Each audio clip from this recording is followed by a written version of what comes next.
Hi there, it's Scott Nicholson. Welcome to the Syracuse University School of Information Studies, and welcome to session 18 in the Gaming and Libraries course, where I'm going to talk about building a game collection.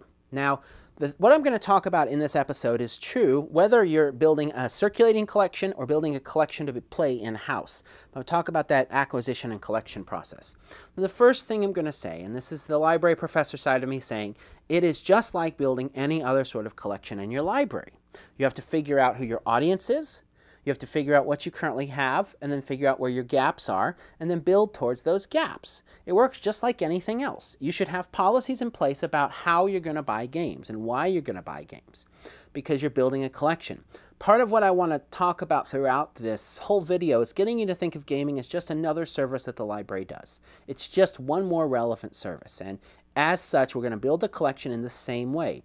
Just like you wouldn't go out and buy books willy-nilly, you don't go out and buy games willy-nilly. You have a plan about why you're buying books, in what areas you're buying them, the audiences you're supporting, the topics you're supporting, and so you're going to do the same thing when you buy games. It's nothing different. A significant thing you have to think about with electronic games is the platforms that your users have. Just like, for example, many of your libraries may not have Blu-ray discs at this time because a lot of your people don't have Blu-ray players, the same is true for types of games. You need to figure out, well, what do our patrons have if you're going to circulate games? Do they have a PlayStation Portable or a PlayStation 3? If not, we probably don't want to buy those. Do they have Xbox 360s? And if that's so, we probably don't want to get regular Xbox titles. You want to find out what's out there. Now, a challenge with circulating this stuff is that games have a very short half-life, even shorter than movies. The marketing cycle for games, marketing hits, ta-da, get this game, it's great, and then a week later, there's new marketing for the next game that's great. And you're going to find that if you're trying to circulate the newest games, it's a tough cycle to stay up on. And older stuff will sit on the shelf for a long time. So you're going to find that if you're circulating games, you're going to be spending a lot of money. And I have found that for a library's resources, game circulation is probably not the best way to get engaged. It's going to be very expensive, and you're always going to be on this treadmill trying to keep up with the newest stuff because the half-life of games is so short. I mean, if you had a game that's 4 years old on the shelf right now, you might have a hard time playing it. And it's probably something a lot of people wouldn't be interested in. Games don't age well. Now, that's different for board games and analog games. Those games age well, however, they have components you have to worry about. And that's the challenge with board games and card games. One of the things I do when I'm looking at games is I try to find games that are more piece independent. I talked about the game Tsuro a long time ago. One thing I liked about Tsuro is that it's piece independent. You could lose some of the pieces and replace them with pawns. You could lose some of the tiles and it's not going to break the game. Ticket to Ride, on the other hand, is a great board game, but it's piece dependent. If you lose too many of those trains, you can't play the game because the end game is triggered by someone playing all of their trains out. And so it's based upon the number of trains. So it's something I'm always looking at is how piece dependent the game is. If you're going to circulate games, you also want to invest in one of the disc scratching repair devices. They do work well because your discs are going to get damaged if they're going out, just like movies though. Again, this is nothing new. Now, once you've gotten these games, how do you deal with them? Well, video games you can deal with like movies. You have some security things already in place, hopefully, that you can tag the games and things like that. But with board games, this may be a new challenge for you because you're going to have these big cardboard boxes that have a lot of air in them. You've got to figure out how to deal with it. You may have noticed on a number of the games I've held up that they have these little bands on it, and I'll talk what those are. This game, by the way, is called Small World. It's a pretty cool little game, kind of like Risk, but a lot shorter, plays in about 45 minutes, and it's got a lot of theme to it. I did a Board Games with Scott episode here. Wasn't that a way to get a cheap plug-in? Anyway, so when you store board games, you've got two choices. You can store them flat like this, or you can store them on their sides like this. If you store them flat like this, the problem comes not with one game, but with two games. If you have games stacked up and one game is smaller than the other, over time, this top game is going to collapse the box of the game below it. So the only way, if you're going to store them like this for any period of time, you need to store games with the exact same box sizes on top of each other, and then you'll be okay. But if there's different box sizes, or if you do the other way, same problem's going to happen. This top one's going to cave in on the bottom one. So you're going to end up with caved-in boxes as if you store them flat. Your other option is to store them up and down this way, and that's what I do. I got all my games stored like books up and down. The problems with this are, one, the components. What you're going to have to do if you do that is you're going to have to put all those little bits in little Ziploc baggies. You can't use just if they have like normal little trays. A lot of times those trays are not going to work. The other challenge you're going to have is the box is going to open up, and that's why I use these things. Do not ever, ever, ever, ever, ever, ever use rubber bands on your games. If you have any rubber bands on your games, they are screaming, "Help me, this rubber is going to get hard and stick to me, and then you're not going to have a game anymore." So fix it. If you have cards within a game, don't put a rubber band on it. Put it in a Ziploc baggie. Go out and so this is not a rubber band. What this is sewing elastic. I buy this in bulk at Walmart or a fabric store and just cut off what I need, tie a knot, and this holds the lid on.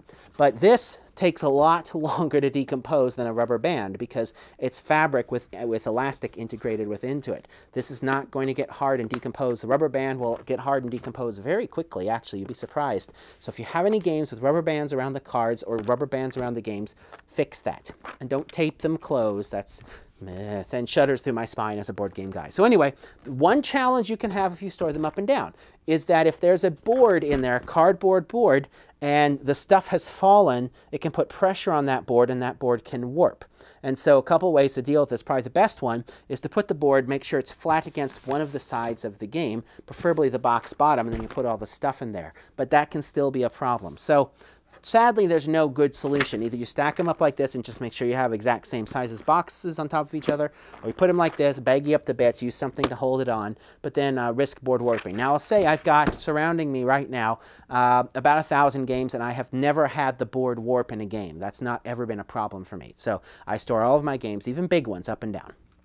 So the second half of today, I want to talk about actually getting the games. Now, you may not have to. From my studies, I've found about 20% of libraries run gaming programs for no cost. And what they do is they use borrowed stuff. They either put out a call that says, hey, we're going to have a bring your own board game night, a bring your own video game night, or they put out a call to their friends groups and their gamer groups and ask them to come in and bring their equipment and loan it out. So you have to be careful with security in this type of environment if it's something that's not yours. But the more times you can get the owner there and engage with you, the safer that stuff's going to be because they're going to keep an eye on it. And so those type of events you can run for very little cost. And this is where, again, you tie into your local game shop, and they can come out with demonstration copies of games. Now, a lot of publishers actually will send demonstration copies of games. When you explain it to your library, a lot of people are going to see it in your library. You might find that it might be fairly easy to get some demo copies of games. But one of the challenges with receiving free games is that just like with receiving any other gift at the library, no gift is free. Every gift requires processing time, and you want to make sure if you're being given a game that the game fits within your needs, just like with anything else. You can't take one more stack of National Geographic magazines simply because they shouldn't be thrown away. Just like that one more copy of Monopoly may not be what you need to run a successful gaming program. So if someone's offering to give you games, you might suggest, hey, can I give you a list or some suggestions? Or would you rather just donate some money and we can go and get the games that fit the needs of our gaming programs? Because not all games are created equal. That said, there's a lot of life you can get out of older video game consoles. The PlayStation 2, an Xbox, a GameCube, even Atari 2600. These consoles still have a lot of life for a library gaming program. There's a lot of good interactive games which fulfill some of the needs I've been talking about that you can get for not much money in a used bin at some of the game shops. You could put an Atari 2600 game up on the big screen, and that would be really exciting, especially to people of my generation who grew up playing that. That could be a way of drawing in your adults without kids, is to have a retro game night where you have tournaments playing a Pong or the old Pac-Man or Combat, you know, in blocks up on the big blocky screen. That can be a lot of fun. So buying the games. Well, you may be stuck going to your local shops, your local Best Buy, your local GameStop, your local game shop, and talking with them about buying games. Hopefully you can find someone that takes a purchase order, because I know how important that is. Some of the library vendors have started to carry some games, but the collection isn't too broad yet. It's the stuff that has been very popular, as a Dance Dance Revolution and things like that, you can get through some of the library vendors. So you certainly could check there first, but if not, you can check your local stores. You can also go online, but you'll be much less likely to find a place to use purchase orders.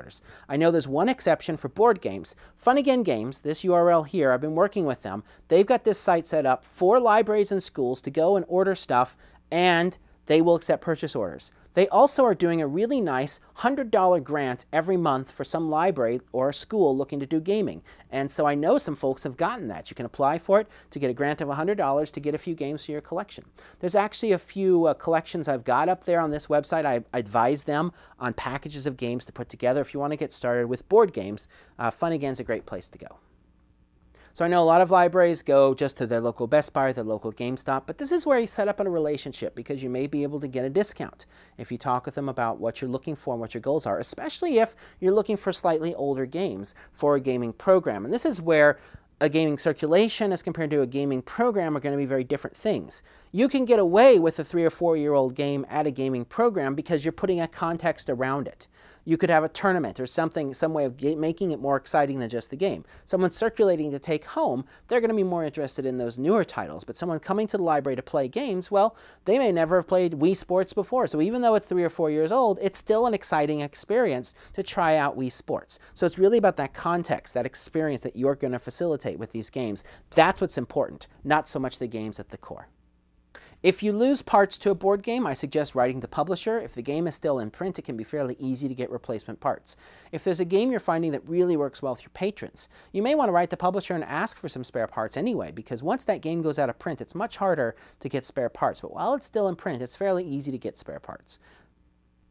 So hopefully I've given you some ideas on how to actually get the games. If you have experience buying games and you disagree with what I say or you've got other ideas, please go to this URL and tell us about them. That's the point of this board, to get us talking about this stuff. But so much can be brought about by relationships with the people selling games to make it easier for you when you want to buy them. Now tomorrow I'm going to talk about putting this all together into running the gaming experience. But that's enough for now, and I'll see you then. Bye-bye.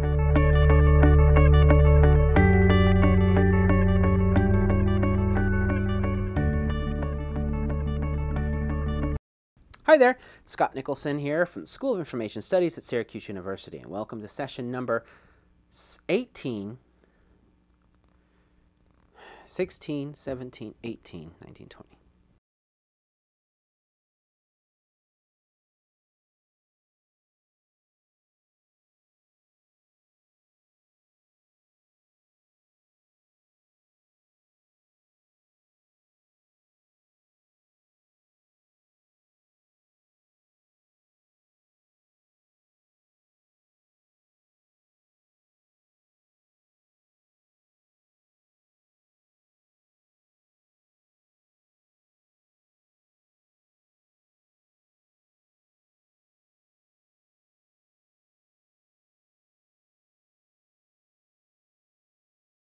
This, by the way, is a game called Small World, which is kind of like Risk, but funny and short and is a nice game. And there is the phone.